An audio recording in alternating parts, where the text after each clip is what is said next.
مدینے کے تاجدار، دونوں عالم کے مالک و مختار، وہی آقا جن کی آنکھیں ما زاغ البصر، وہی آقا جن کا سینہ علم نشرح لک صدرک، وہی آقا جن کا چہرہ والضحیٰ، وہی آقا جن کی پیاری پیاری زلف واللیل اذا سجا، وہی آقا جن کی بارگاہ میں ابو بکر صدیق آئے تو صداقت کے تاجدار ہو گئے، وہی آقا جن کی بارگاہ میں عثمان غنی آئے تو سخاوت کے تاجدار ہو گئے، وہی آقا جن کی بارگاہ میں حضرت علی آئے تو شجاعت کے تاجدار ہو گئے، وہی آقا جن کے بارے میں آل حضرت عظیم البرکت مجدد دین و ملت بریلی کی سرزمین سے پکار اٹھتے ہیں کہ سربر کہوں کہ مالک و مولا کہوں تجھے، کہ سربر کہوں کہ مالک و مولا کہوں تجھے، باغ خلیل کا گل زیبا کہوں تجھے، باغ خلیل کا گل زیبا کہوں تجھے، تیرے تو اسم عیب تناہی سے ہیں بری، حیران ہوں میرے شاہ میں کیا کیا کہوں تجھے، حیران ہوں میرے شاہ میں کیا کیا کہوں تجھے، آتا نہیں سمجھ میں کیا کیا کہوں تجھے، آتا نہیں سمجھ میں کیا کیا کہوں تجھے، افضل یا اولا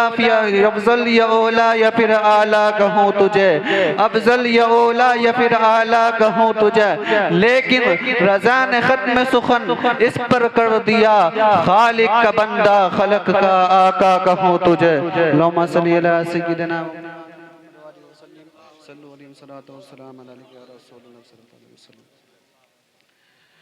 ذروں میں رہ گزر کی چمک چھوڑ جاؤں گا، ذروں میں رہ گزر کی چمک چھوڑ جاؤں گا،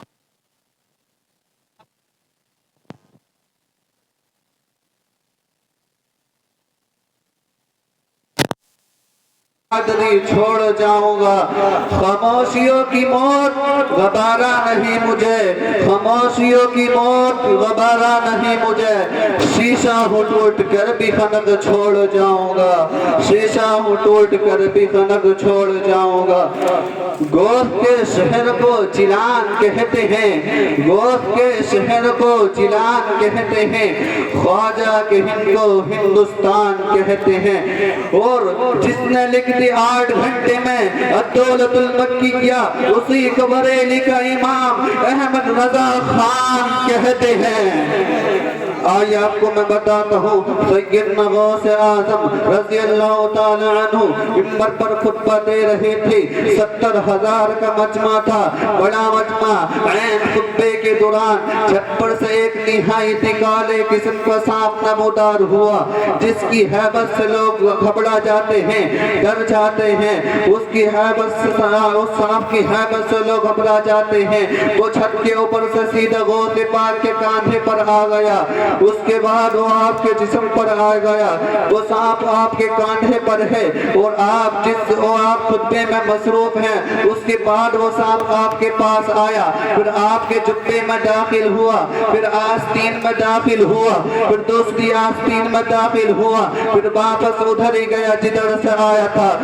لوگ سانپ کو دیکھ کر ڈر جاتے ہیں، بھاگ جاتے ہیں، گھبرا جاتے ہیں، لیکن وہ سانپ آپ کے جسم پر ہے، لیکن عبد القادر کے ایک جملے میں بھی لغزش نہیں ہے، خطبہ جس طرح چل رہا تھا اسی طرح چلتا رہا۔ اس کے بعد اس سانپ نے آپ سے نہایت فصیح انداز میں آپ سے کلام کیا، اے عبد القادر جیلانی، میں تو آزمائش کے لیے آیا تھا، اس سے پہلے میں نے کئی لوگوں کو آزمایا ہے، ان لوگوں کی یا تو زبان میں لکنت آ گئی، یا تو پیر ہل گئے، یا تو اپنا بیان چھوڑ دیا، لیکن تمہارا حال تو یہ ہے کہ ایسے لگ رہا ہے کہ تمہارے جسم پر کوئی چیز آ ہی نہیں ہے۔ عبد القادر جیلانی مسکرائے، غوث پاک نے خطبہ جاری رکھا، لوگوں نے عبد القادر جیلانی سے سوال کیا، اے عبد القادر جیلانی، تمہارے جسم پر اتنا زہریلا سانپ آیا، تمہارے جسم پر کوئی جنبش بھی نہیں، لغزش بھی نہیں، نہ ہی آپ بیہوش ہوئے، نہ ہی آپ گھبرائے، نہ ہی آپ نے خطبہ چھوڑا، بلکہ خطبہ اپنا جاری رکھا۔ سرکار غوث اعظم لوگوں سے مخاطب ہوتے ہیں اور فرماتے ہیں میں قادری ہوں، قادر کا بندہ ہوں، میرا نام عبد القادر جیلانی ہے۔ اگر اس طرح کے زریلے صاحب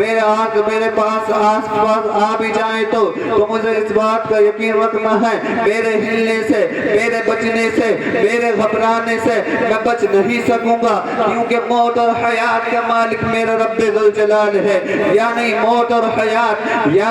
اور حیات کی قدرت صرف میرے رب ذوالجلال کے پاس ہے۔ اور اسی یقین کے ساتھ میں ڈٹا رہا، خطبے میں مصروف رہا۔ عزیزان گرامی بکار، آپ کو میں اس بات کا اعلان کرنا چاہتا ہوں، اگر اس طرح کے زریلے صاحب آپ کے آس پاس آ بھی جائیں تو ہمیں اس بات پر یقین رکھنا ہے کہ موت اور حیات کا مالک میرا پروردگار ہے، موت اور حیات کا مالک میرا پروردگار ہے۔ اسی لیے میں آپ سے کہتا ہوں کہ ہم غوث اعظم کی مقام تک تو نہیں پہنچ سکتے، لیکن اگر ہم غوث پاک کے غلام ہیں، قادری کتے ہیں، قادری پٹے ہمارے گردنوں کے اندر ہے، تو غوث پاک اس استقامت پر قربان چاہیے۔ آج اس طرح کے ذریعے صاحب آ بھی جائے تو ہمیں اس بات کا یقین رکھنا ہے۔ لوگ دیکھتے ہیں ہمیں ڈرا کر دھمکا کر انہیں اس بات کا اندازہ ہو گیا ہے کہ یہ لوگ تھوڑے سے پیسوں میں بک جاتے ہیں، خوف سے تھر تھرا کر بھاگ جاتے ہیں۔ اسی لیے دنیا تمہیں ڈراتی ہے، دھمکاتی ہے، لیکن جس تمہارے قدم ڈگمگانے سے رہ گئے، میں یقین کے ساتھ کہہ سکتا ہوں بجلی آئیں گی لیکن تمہارا کچھ نہیں ہو سکے گا، کیونکہ اللہ تعالیٰ قرآن میں ارشاد فرماتا ہے ان الذین قالوا ربنا اللہ ثم استقاموا تتنزل علیہم الملائکہ، بے شک جو لوگ خدا کو یہ کہتے ہیں کہ ہمارا رب ہے اور اس پر جمے رہتے ہیں، مولا فرماتا ہے ان کی عبادت کے لیے مولا فرشتے نازل فرماتا ہے۔ اسی جمے رہنا، ڈٹے رہنا آج یہ ہماری ضرورت ہے۔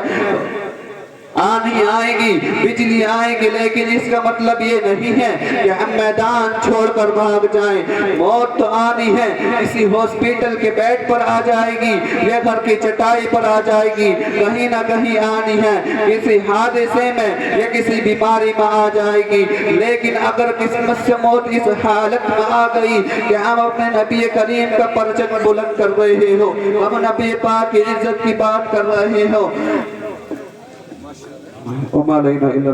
میرے پڑھنے میں جو کچھ کرتے ہیں